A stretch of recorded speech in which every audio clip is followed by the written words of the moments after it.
Hey guys, welcome back to our channel. In this tech tutorial video we're going to show you how you can create new custom statuses for your projects on GanttPro.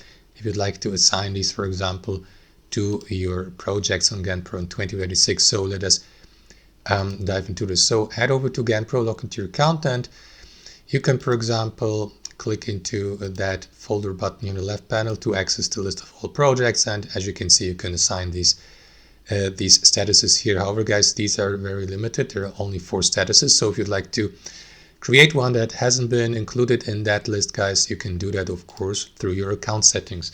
So to do that, navigate to them through that gear icon in the bottom left. And here navigate to, let me find it, project status here to the left.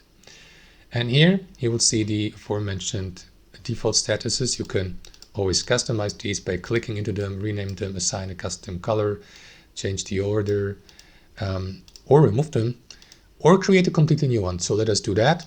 Click into this button. Let me reposition it, make it the first one, or at least the second one. I don't think you can change the position of the first one here, but let me position it here. Then let us assign a color to it, like red, and after that, under review or something like that, name it, and that's it, as you can see.